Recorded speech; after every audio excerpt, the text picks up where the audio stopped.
Hey, today I'm going to talk about the Laowa Proteus 35mm and 60mm anamorphic lens set. Yeah.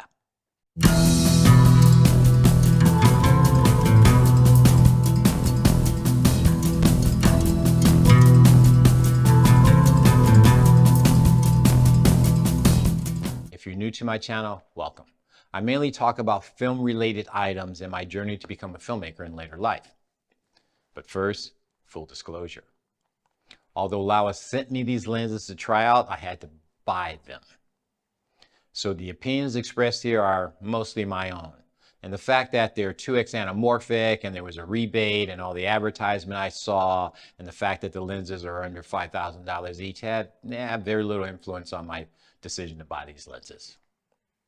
So let's get right into it. Oh, sorry, I was wasting time. At the time of my purchase, Laowa was offering these 2x anamorphic lenses as 35mm, 45, 60, and 85 focal lengths. I purchased the 35 and 60mm set without really knowing what I wanted to use them for. They came in a nice handy-dandy Pelican case, which provides great protection for your investment. The outer lens diameter is 114mm with an inner thread of 105mm for filters. These lenses come with lens support brackets to take the weight off the mount. The iris throw is 300 degrees and you can choose between metric and imperial measurements. And you have a choice on how you wish your lens to flare, with either silver, amber, or blue. Oh, I should mention there's no dampening on either end of the iris opening, which ranges from T2 to T22. The rear rings are industrial standard at 0.8. There's a back focus ring which you will probably need to adjust the focal plane to fit your camera. The lenses come as a PL mounting by default, but there's an interchangeable EF bayonet mount included in the set. Now, I have a few problems with this type of purchase method. I'm a baby boomer, so unlike you millennials and X's and Z's and Y's and all that, we believe in customer service. If you buy something, especially if it's thousands of dollars, it should come with instructions and it should come the way you ordered it. So Laowa asked me if I wanted a PL mount or an EF mount. And I said I want an EF, and they sent it to me with a PL. Oh, that's how we ship it. Well, what'd you ask me for? So it comes with the PL mount, no instructions whatsoever. So I write them, I say, hey man, I ordered EF, you sent me PL. Oh no, we send them that way natively and you have to change it out. There's a toolkit, it's easy to do. I said, what if I mess it up? Don't worry, you won't mess it up, it's very easy. I said, there's no instructions. Here's a link. So they sent me a link to a YouTube video they had posted on how to change the mount out. Wasn't that helpful because if you don't line these screws up in a proper order, once you put the bayonet on, it won't line up on the camera properly. So it took me like 3 or 4 times to actually line this up properly. And the screwdriver slipped out of my hand one time and almost hit the lens. And I was like, I can imagine I'd write Laowa and say, hey, I messed this up. You need to give me a new lens. They would say, you messed it up. You know, you bought it, you keep it type of thing. And that's kind of like the airlines making you check in for your own flights now and buy your own ticket and seats and all that kind of stuff. And then you sign a thing at the end. If you mess this up, you know, you're responsible, blah, blah, blah. No customer service. I really feel sorry for your generation. Thank you, Steve Jobs. Finally figured it out. And so I decided to take the lenses out to see what they could do. Now I mounted these lenses on my Ursa Mini Pro 4.6K. And I used Blackmagic's anamorphic setting of, I think it's like 2.7. And I got to tell you, it was impressive on that camera. So much so that when I was in public, people were like giving me a wide berth, like, ooh, this guy's professional. Give him space. Oh, you know, everyone was treating me very gingerly. It was kind of cool.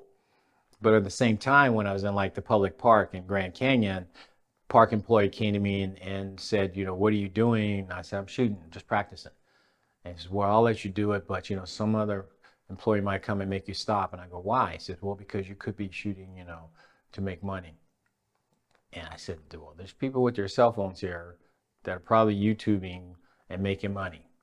So why am I treated differently? Anyway, that's just the thing that I've noticed a lot. That if you have a professional looking camera, you do get treated professionally, for lack of a better term. I saw no barrel distortion, no pin cushion distortion, no distortion of any kind when I shot with these lenses on my Blackmagic camera.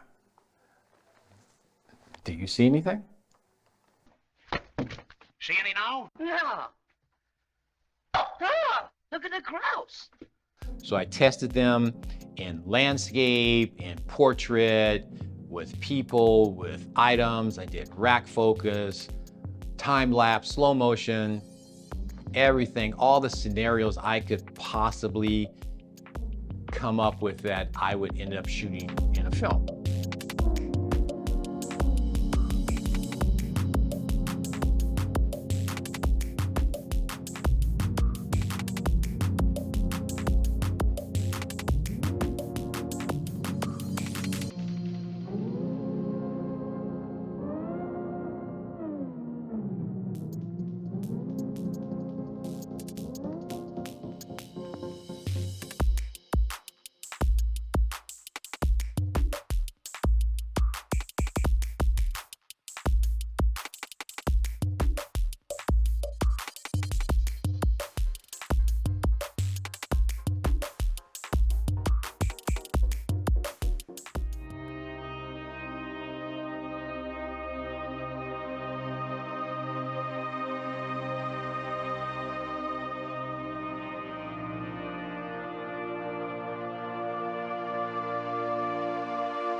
What I haven't yet discussed are the flares and the bokeh, because I don't care.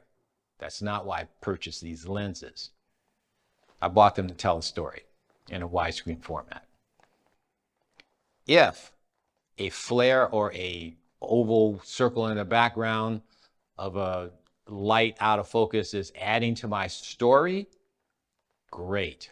The whole J.J. Abrams phenomenon. I mean, I'm a big Star Trek fan.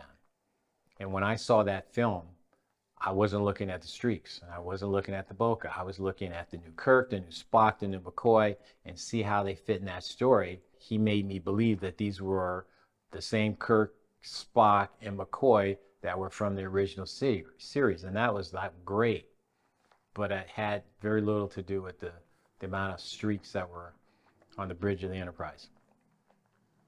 That's just my 2 cents. I mean, you obviously may think something different. That's great. Let me know in the comments below. Great.